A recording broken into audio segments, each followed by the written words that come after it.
Então, abençoados, vamos à mensagem de hoje. O cristianismo tem um fascínio pelo diabo. Não é verdade? Até mesmo, irmãos, os espíritas não acreditam num ser espiritual, diabo. Mas os espíritas acreditam em espíritos obsessores. Já ouviram falar sobre isso? Então, através também desta doutrina, acabam terceirizando suas culpas, né? A culpa é sempre do diabo. A culpa é sempre dessas entidades que simplesmente não existem. Irmãos, eu recebo muitas críticas quando eu falo sobre o diabo, porque o sistema não gosta. Mas eu preciso falar. A própria palavra Lúcifer na Bíblia não existe. A palavra Lúcifer, aplicada em poucos textos, né, do Antigo Testamento, a sua tradução, o que é? Estrela da alva, estrela da manhã. Jesus também é Lúcifer. Disse Pedro, né, se não me engano, foi Pedro? Jesus é a estrela da manhã. Ou seja, Lúcifer é um adjetivo. Lúcifer é também um adjetivo. Estou falando para aqueles que entendem de Bíblia. Quem não entende já saiu há muito tempo ou nem entrou, né, devido a esse tema. E outros estão com medo embaixo da cama.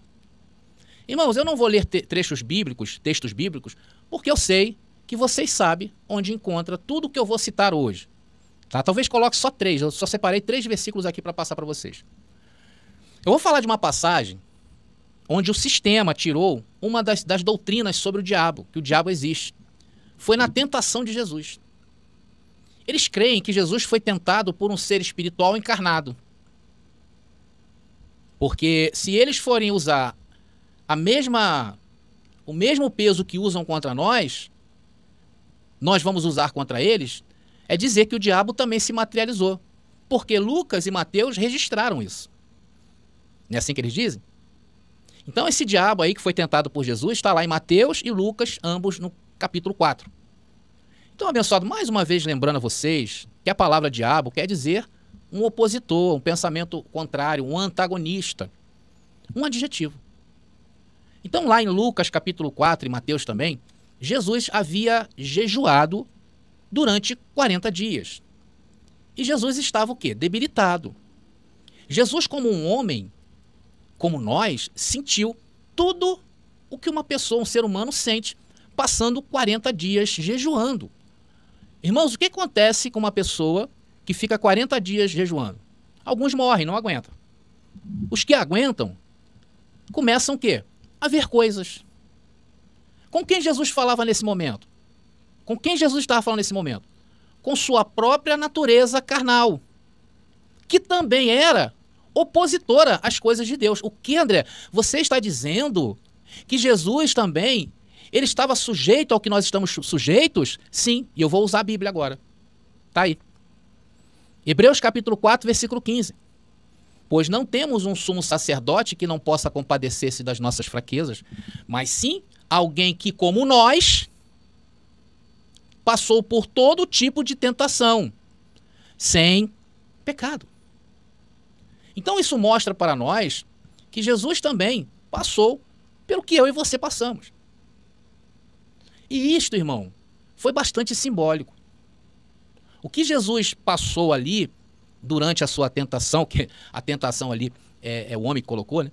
Isso foi bastante simbólico, mostrando que se ele venceu, se Jesus venceu a sua natureza humana contrária a Deus, e diz a palavra sem pecar naqueles dias, todos nós também podemos vencer, sim ou não. Então tirar o diabo da sua mente, para tirar esse diabo da sua mente, você precisa saber disso, que você também pode tirar esse diabo que colocaram na tua mente. Porque diabo é a sua natureza carnal, é o opositor às coisas de Deus. E hoje se vence o diabo não com jejum, mas com sabedoria e conhecimento. Então, abençoado, essa passagem, ela não pode ser vista de jeito nenhum como uma coisa que aconteceu na vida real. Porque, irmãos, se nós literalizarmos essa passagem, tira todo esse simbolismo. Qual o simbolismo, André? Que você pode vencer também. E aqui, irmãos, também nessa passagem, estava em jogo, era o ministério de Jesus. que provou, atenção no que eu vou falar, que provou ser maior do que o que havia naquela época, que era a lei de Moisés. Aqui Jesus estava derrubando a lei de Moisés. Pegaram o corte aí? Em tudo, Jesus foi superior. Por isso que ele foi o Messias daqueles que estavam debaixo da lei. E quem presenciou essa cena, que foi Mateus e Lucas, eles presenciaram porque houve algo ali. Eles escreveram, entenderam o simbolismo e relatou para que ficasse registrado até os dias de hoje. Então, se nós não entendermos a questão de simbolismo na Bíblia, nós vamos sempre parar diante desses versículos. Irmãos, a Bíblia tem sua literalidade, porém, ela é praticamente toda narrada em cima de simbolismo. Inclusive, queridos, se você quiser saber um pouco mais sobre como interpretar a Bíblia de uma maneira adequada, decente, nós estamos aqui com a apostila número 1516, está muito boa. Só vem falando de interpretação bíblica, irmão. Muito boa, uma apostila muito boa. Então adquira hoje mesmo a sua apostila, me procura lá. Irmãos, eu quero mostrar para vocês agora, atenção no que eu vou falar, o absurdo que seria interpretar essa passagem da tentação de Jesus ao pé da letra. Irmão, é um absurdo. É só Deus mesmo para abrir os nossos olhos, irmão. Tá aí. Eu peguei essa parte aqui de Lucas, capítulo 4, 5 e 6, que diz ali, olha, o diabo o levou a um lugar alto e mostrou-lhe num relance todos os reinos do mundo. E lhe disse, eu lhe darei toda a autoridade sobre eles e todo o seu esplendor, porque me foram dados, e posso dá-los a quem eu quiser. Como assim? O diabo estava materializado em uma pessoa? E essa pessoa estava falando para Jesus, levou ela a um lugar muito alto, mostrou todos os reinos, e poderia dar os reinos que pertencem a outros reis? Isso é um simbolismo ou não? Claro que isso é um simbolismo, irmão. Porque se literalizar, esse versículo tem que literalizar tudo. Aí a conta não vai fechar. Lá em Mateus capítulo 4, versículo 5, mostra a sequência, né? Que esse suposto ser espiritual que a igreja prega levou Jesus, né? Então, ele está aí. Então o diabo o levou à cidade santa e colocou na parte mais alta do templo. E aí vocês sabem o que esse suposto diabo falou para Jesus. Né? Agora eu te faço a seguinte pergunta, como assim eles foram voando? Vocês estão entendendo como se não encarar isto com simbolismo bíblico, essa conta não fecha? Não fecha, irmão. Outra coisa, vocês conhecem algum historiador, que relatou isso na história? Por exemplo, Flávio Josefo. Vocês sabem que o Flávio Josefo acompanhou toda a vida dos judeus ali até o ano 70 ali do primeiro século. E Flávio Josefo não relata nada sobre isso. Porque, irmão, se alguém estivesse no pináculo do templo, alguém iria relatar, sim ou não. Eu vi um ser assim, Jesus, aquele que era o Nazareno, em cima, eu testemunhei com meus olhos, sim ou não? É igual a história de Jesus vir nas nuvens. E não há relato, não há nada na história que fale sobre isso. Irmãos, e tem uma outra coisa também. Quem estava escrevendo teria que ser levado junto, sim ou não? Para ser fiel à literalidade. Então não era 2, era 3, ou era 4? Vocês estão entendendo como a conta não fecha? E detalhe, em nenhuma outra parte do Novo Testamento é relatado isto, foi esquecido. E pasmem os senhores, o sistema religioso usa Hebreus 4,15, que eu acabei de colocar, para provar que Jesus foi tentado por um ser espiritual que se encarnou ali. Mas, irmão, sinceramente, você consegue enxergar isso nesse versículo? Vou colocar de novo aqui. Você consegue? Eu não consigo. Muito pelo contrário, esse versículo está apoiando a nossa ideia, sim ou não? Jesus sendo homem, com 40 dias de jejum, ia haver muita coisa. Então, na verdade, irmão, literalmente falando, não houve nada. Se houve, foi o próprio embate do Senhor com a sua própria natureza humana. Querendo comer, querendo descansar. E hoje, irmãos, esse embate ainda existe. Como eu falei no vídeo anterior. Que o diabo é a nossa carnalidade, a nossa materialidade. É aí que está o combate. Então, nesta hora é que ganhamos ou perdemos. Então, o que Jesus está mostrando para nós é que é possível vencer. Claro que tinha os seus objetivos naqueles dias, como eu falei para vocês. Era se tornar maior do que a lei. E Jesus foi maior do que a lei. Irmãos, nós somos tentados por maus pensamentos, que são demônios, vocês sabem. Aquilo que vem à nossa mente, os sentimentos maus, e que nós nutrimos. Mas não somos tentados por um ser que se coloca à nossa frente e começa a conversar conosco, nos tentando.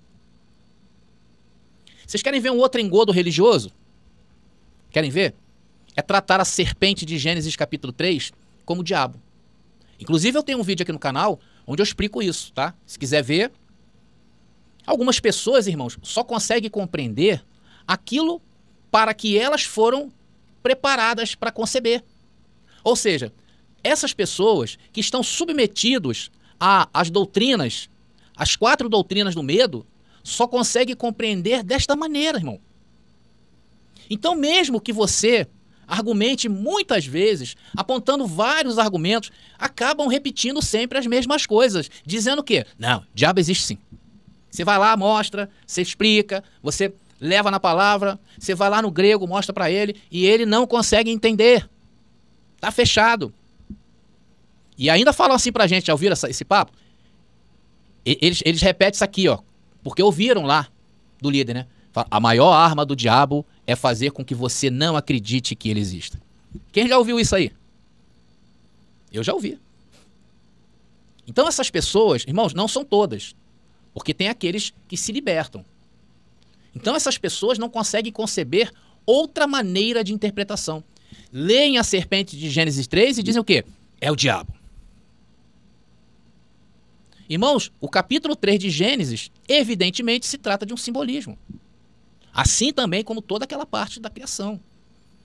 Se formos literalizar a serpente como diabo espiritual, Jesus então mandou ser um diabo. Por quê, André? Porque ele disse o quê? Sede prudentes como uma serpente. E agora? Não, André, Jesus aí já não quis dizer isso. Jesus quis dizer outra coisa. Ah, tá. Vamos literalizar, vamos literalizar. Se vamos entender a Bíblia como símbolo, vamos encontrar onde está a literalidade. Jesus nos recomendou ao sermos prudentes como a serpente. Jesus nos recomendou sermos prudentes como o diabo. E aí? A serpente não é o diabo. É somente um símbolo. E que símbolo é esse, André? As nossas próprias concupiscências. Os nossos próprios desejos enganosos. Vocês querem ver um outro texto que eles adoram atribuir a serpente a Satanás? Está lá em Apocalipse. O Apocalipse é todo simbólico, né? Tem muito pouca literalidade ali. E que já aconteceu, tá bom, abençoado? Inclusive, o nosso livro, o Apocalipse, que eu falei que já está quase saindo do forno, está quase pronto, eu explico ali essa passagem de Apocalipse, onde fala sobre a serpente com ricos detalhes. Se você quiser saber, se inteirar, estudar. Irmão, só vou adiantar aqui um pensamento para vocês começarem a ver como isso é um simbolismo. Atenção. O Apocalipse fala de vários bichos estranhos, não é verdade? O Apocalipse fala de figuras horrendas. Então, se a serpente é um ser, teremos que admitir outras figuras de Apocalipse como algo real. Vamos ter que admitir que as taças são realmente taças derramadas. E muitas coisas. Diadema com chifre, com mais 7 chifres pequenos. Será que alguém, irmãos, acredita nos dias de hoje que o Apocalipse esteja tratando de fatos reais e não simbólicos? Pior que tem, né? Meus queridos, vou falar uma coisa para vocês. A Bíblia tem códigos. A Bíblia tem códigos de libertação. A Bíblia não tem códigos que aprisione. Quem aprisiona é o homem.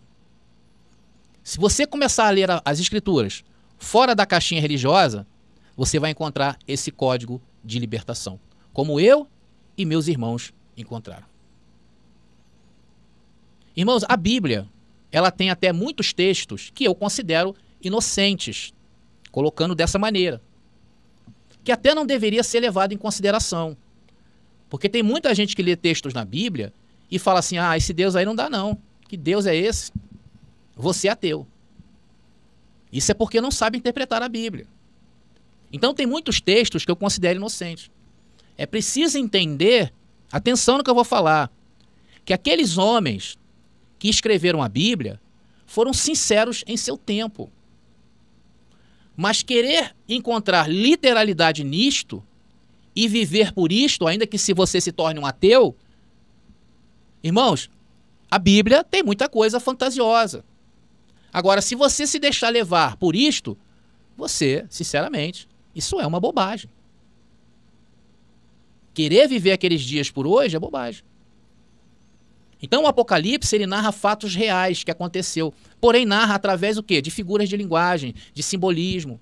E não saber disto, irmão, é o mesmo que está morto, está fadado à religião. Irmãos, a grande verdade, sabe qual é a grande verdade? Sabe qual é a grande verdade? É que tem pessoas com muita vontade de acreditar no diabo. Inclusive até trazem as suas vidas, eles conseguem trazer para as suas vidas visões distorcidas da realidade. Tem pessoas que juram de pés juntas que viram o diabo. Mas isso é o que elas querem crer. E o pior, querem fazer você também crer. Eu costumo dizer que para acreditar no diabo com chifres, um ser vermelho, um ser espiritual que luta com Deus, tem que ter fé. O que, André? Você está falando que para crer no diabo como ser espiritual tem que ter fé? Claro! Você sabia que o ser diabo espiritual é uma questão de fé? Eu não tenho fé nisto.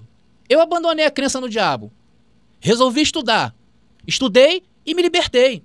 Assim foi com todos nós. Jogamos fora esse diabo. Abandonamos a fé do diabo, irmão. A fé no diabo como ser espiritual. E hoje o que você tem nas mãos é um tesouro. Hoje você tem essa liberdade, essa libertação. E hoje você encontra apoio para estudar e ver que essas manifestações, como eu citei aqui algumas, são todas elas dilaceradas pelo conhecimento certo. Por isso, irmãos, que eu faço uma fé muito grande nesse e-book que a gente está lançando, onde eu peguei as 33 passagens bíblicas e apliquei o conhecimento certo. A verdadeira interpretação bíblica. O que, André? Você está falando que você... Não, abençoado. Eu estou falando que a interpretação que hoje eu tenho na minha vida, que é a gramatical histórica, essa é a melhor forma de interpretar as escrituras. Sabe por quê? Porque essa abordagem gramatical histórica, essa abordagem considera as regras gramaticais, considera o significado das palavras, bem como o contexto histórico, o contexto cultural e social, visando entender o sentido pretendido pelos autores bíblicos, entendendo o que é uma figura de linguagem, o que é um simbolismo, o que é uma metáfora, entendendo o que é uma poesia dentro das profecias. O objetivo principal desse método é interpretar as escrituras da maneira mais fiel possível ao que os autores lá daqueles dias tinham em mente ao escreverem seus textos sagrados. Por isso que eu tive a ousadia de falar para vocês que existem textos na Bíblia que eu considero inocente. Por quê? Porque essa visão é a maneira mais certa de se interpretar a Bíblia. É a Bíblia pela Bíblia. Porque ela mesma se auto-interpreta, irmão. Essa é a grande verdade. Bom, queridos, acho que já está de bom tamanho, né? Tá bom, aí são 19h48. Bom, abençoado, tá aí. A mensagem era só esse papo mesmo, até para refutar aí algumas pessoas que me questionaram, tá? Se você quiser adquirir o nosso e-book, aí vai fazer um bem para a tua vida. Quer se libertar? Adquira agora mesmo, já sai lendo, porque o e-book é o seguinte, eu mando na hora para você, você já começa a libertação na tua vida agora. E aí, quando você assume essas coisas, você vai ver o quanto você deixou de ser feliz. Então eu te aconselho, seja feliz, meu irmão. Viva feliz, seja livre, assuma os seus BOs, tome o rumo da sua vida de novo, não entregue a nenhum líder, irmão. Tome o rumo da tua vida. Você é o capitão do teu navio. Então essa é a nossa interpretação desafiadora e instigante. Agora é com você, tá? Sabe por que a igreja inventou Lúcifer? Para te aprisionar, para te manter cativo. Igual ao que você está aí agora, perplexo diante de tudo que você ouviu, enquanto outros estão escrevendo lá, glória a Deus, estou livre, aleluia, glória a Deus, já recebi o meu, é super top. Então, abençoado, se você também quiser viver assim, se junte a nós, tá bom? Então, abençoados, eu vou ficando por aqui. Estou cada dia melhor, né? Graças a Deus. Eu vou ficando por aqui. Graça e paz e até a nossa próxima mensagem. Você já parou para pensar se as profecias bíblicas sobre o fim do mundo já se cumpriram? Em A Igreja Tem Razão sobre o Fim do Mundo, André Pimentel explora a história, a fé e o impacto das interpretações religiosas na nossa visão de futuro. Descubra como fatos históricos desafiam crenças milenares e abra sua mente para uma nova perspectiva. O fim pode não ser o que você espera. Disponível agora. Uma jornada reveladora em cada página. Já pensou no que as parábolas de Jesus realmente significam? No livro As Parábolas de Jesus, sob o olhar do preterismo completo, André Pimentel revela um novo olhar sobre essas mensagens, mostrando como elas foram acusações contra a nação de Israel no primeiro século e a chave para a nova aliança. Adquira já o seu exemplar e mergulhe em uma jornada espiritual transformadora.